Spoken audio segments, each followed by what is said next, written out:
இந்த வினா சிறியதாக போடப்பட்டதால் உங்களுக்கு துலக்கம் இல்லாமல் இருக்கலாம். ஒன்று உங்களுடைய ஃபோனை லேண்ட்ஸ்கேப்புக்கு மாற்றி பார்த்து கொள்ளுங்கள்.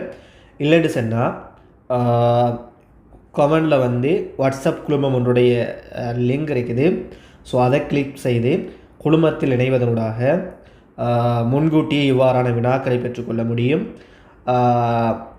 ஸோ லிங்கினை கிளிக் செய்து குழுமத்தில் இணைந்து கொள்ளுங்கள். ஓகே, நாங்கள் வினாவுக்குள்ளே போவோம். 9 தொடக்கம் 12 வரையிலான வினாக்கள். குறித்த நாட்சந்திக்கு வருகை தரும் 6 நண்பர்கள் பயணம் செய்யும் திசை தொடர்பான கீழே உள்ள தகவல்களை அடிப்படையாக கொண்டவை. ஸோ இது தரவுகளை ஒழுங்கமைத்தல் மற்றும் திசைகளோடு சம்பந்தப்பட்ட வினா. ஸோ தரவுகளை ஒழுங்கமைத்தல் வினாக்கள் வருகின்ற போதும் கவனமாக தரவுகளை வாசித்து கிரகித்து கொள்ள வேண்டும். ஸோ நாங்கள் தரவுகளை வாசிப்போம்.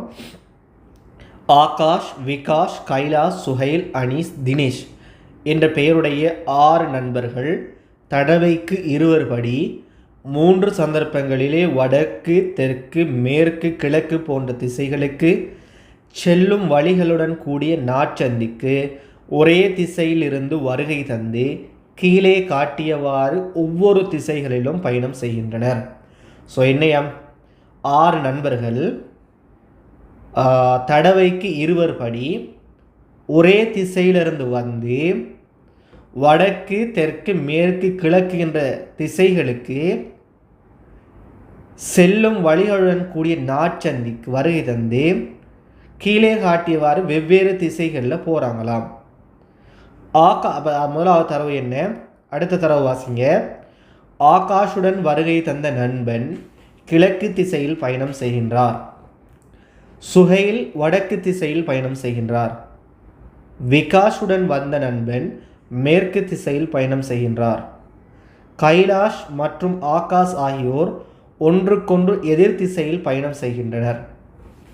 கடைசி தரவு, இங்கே ஒரே சந்தர்ப்பத்தில் நாட்சந்திக்கு வருகை தரும் ஒவ்வொரு 2 நண்பர்களும் கண்டிப்பாக ஒன்றுக்கொன்று எதிர் திசைகளில் பயணம் செய்கின்றனர். ஸோ நாங்கள் உளச்சார்பு பரீட்சையில் எடுத்தோம்னு சொன்னால் பெரும்பாலும் 1 மணித்தியாலமாகத்தான் இருக்கும். ஸோ ஒரு வினாவுக்கு 1 நிமிடம்ங்கிறபடி குயிக்காக நாங்கள் கேள்விகளை செய்யணும். ஸோ அந்த அடிப்படையில் நாங்கள் அதுக்கேற்ற மாதிரி தரவுகளை நாங்கள் எங்களுக்கு விளங்குற மாதிரி ஒழுங்கமைத்து கொண்டோம்னா சரி. ஸோ நாங்கள் பார்ப்போம் எப்படி ஒழுங்கமைக்கலாம். குயிக்காக லேசாக எங்களுக்கு விளங்குற மாதிரி. என்னையா, ஒரே திசையிலிருந்து 2 நண்பர்கள் படி வாராங்க. அவர்கள் வருகின்ற டைமில் கடைசியாக ஒரு தரவு சொல்கிறார். என்ன தரவு? அவர்கள் கண்டிப்பாக ஒன்றுக்கொன்று எதிர் திசைகளில் பயணம் செய்கின்றனர். அவங்க 2 பேரும் வந்தால் ஒருத்தர் ஒரு திசையில் போனால் அவருக்கு எதிர் திசையில் தான் என்னையாம் அடுத்தவரும் பயணம் செய்வார் என்று சொல்கிறாங்க. ஸோ நாங்கள் அப்போ இந்த அடிப்படையில் நாங்கள் கேள்வி முதலாவது தரவுக்குள்ளே போய்தான். முதலாவது தரவு என்ன தரவு? ஆகாஷுடன் வருகை தந்த நண்பன் கிழக்கு திசையில் பயணம் செய்கிறார் அப்படின்னு சொன்னால் என்ன அர்த்தம்? ஆகாஷுடன் வருகை தந்த நண்பன், ஆகாஷ் இருக்காரு, அவரோட வருகை தந்த நண்பன் என்ன திசையில் போகிறாரு? மேற்கு திசையில் போகிறாரு. கிழக்கு திசையில் போகிறாரு. இவரோட வருகை தந்த நண்பன் கிழக்கு திசையில் போகிறாருண்டா அப்போ ஆகாஷ் என்ன திசையில் போவார்? மேற்கு திசையில். ஏன்? என்று கொன்று எதிர் திசையில் தானே என்ன செய்வாங்க? பயணம் செய்வாங்க. ஸோ ஆகாஷ் மேற்கு திசை. ஸோ இதை குறித்து கொண்டுடும். அடுத்தது, சுஹைல் வடக்கு திசையில் போகிறார், பயணம் செய்கிறார். அப்போ சுஹைல் என்னையாம்? வடக்கு திசையில். சுஹைல் வடக்கு. சுஹைல் வடக்குன்னு சொன்னால் அவரோட கூட வந்த நண்பன் என்ன திசையில் பயணம் செய்வார்? தெற்கு திசையில். எங்களுக்கு திசைகள் தெரியும். வடக்கு, கிழக்கு, தெற்கு, மேற்கு. ஸோ இது திசைகள் தெரியும். நார்மலாக தெரியாதவங்க குறித்து வச்சுக்கொள்ளுங்க. அப்போ சுஹைல் வடக்கு திசையில் பயணம் செய்கிறாருண்டா அவரோட வந்த நண்பன் என்ன திசையில் பயணம் செய்வார்? தெற்கு திசையில் பயணம் செய்வார். 3வது தரவை பாருங்கள். 3வது தரவு, விகாஷுடன் வந்த நண்பன் மேற்கு திசையில் பயணம் செய்கிறார். விகாஷோட வந்தவர் மேற்கு திசையில் பயணம் செய்கிறாராம். அப்போ விகாஷ் இருக்கிறாரு, அவரோட வந்தவர் நண்பன் மேற்கு திசையில் பயணம் செய்கிறாருண்டா விகாஷ் என்ன திசையில் பயணம் செய்வார்? கிழக்கு திசையில் பயணம் செய்வார். கடைசி தரவு 4வது தரவு, கைலாஷ் மற்றும் ஆகாஷ் ஆகியோர் ஒன்றுக்கொன்று எதிர் திசைகளில் பயணம் செய்கிறாங்க. ஆகாஷம் ஏற்கனவே நாங்கள் குறிச்சிருக்கிறோம் பாருங்கள். ஆகாஷ் ஏற்கனவே நாங்கள் குறிச்சிருக்கிறோம். ஆகாஷ் மற்றும் கைலாஷ் ஆகியோர்கள் ஒன்றுக்கொன்று எதிர் திசையில் பயணம் செய்கிறாங்கண்டா ஆகாஷ் மேற்கு திசையில் பயணம் செய்கிறார். அப்போ கைலாஷ் என்ன திசையில் பயணம் செய்வார்? கிழக்கு திசையில். அப்போ நாங்கள் இதில் போடாமல் இருக்கிற தரவுகள் என்னென்ன? இப்போ ஆகாஷ் வந்துட்டார், விகாஸ் வந்துட்டார், கைலாஷை நாங்கள் போட்டிருக்கிறோம் எந்த திசைக்கு போகிறாருன்னு தெரியும். சுஹைல் என்ன திசைக்கு போகிறாரு? வடக்கு திசைக்கு போகிறாருன்னு தெரியும்.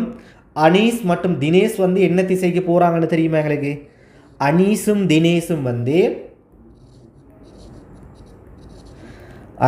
தினேஷும் என்ன திசைக்கு போகிறாங்கங்கிறது எங்களுக்கு தெரியாது. ஸோ அனீஸும் தினேஷும் என்ன திசைக்கு போகிறதுக்கான வாய்ப்புகள் இருக்குன்னு சொல்லுங்க. ஒன்று மேற்கு திசைக்கு போகிறதுக்கு வாய்ப்பு இருக்குது, இன்னொன்று தெற்கு திசைக்கு போகிறதுக்கு வாய்ப்பு இருக்குது. சரியா? இது கிளியரா? இந்த அடிப்படையில் கேள்விக்குள்ளே போவோம். என்ன கேள்வி? இந்த தகவல்களுக்கேற்ப கீழே உள்ள ஒவ்வொரு வினாவிற்குமான சரியான விடையை தெரிவு செய்து அதற்குரிய தெரிவினது இலக்கத்தை வினாவின் எதிரே உள்ள புள்ளிக்கோட்டின் மீது எழுதுக. தினேஷ் பயணம் செய்த திசையாக இருக்க முடிவது இவற்றுள் எது என்று கேட்கிறார். தினேஷ் பயணம் செய்த திசையாக இருக்க முடிவது. தினேஷ் என்ன திசையில் பயணம் செஞ்சிருக்க முடியும்? ஒன்று மேற்கு திசையில் பயணம் செஞ்சிருக்க முடியும், அல்லது தெற்கு திசையில் பயணம் செஞ்சிருக்க முடியும். ரெண்டுலேயும் தான் வாய்ப்பு இருக்குது அவருக்கு. ஸோ ஆன்சர் தெற்கு அல்லது மேற்கு என்று வரக்கூடிய 4வது விடை. 10வது கேள்வியை பாருங்கள்.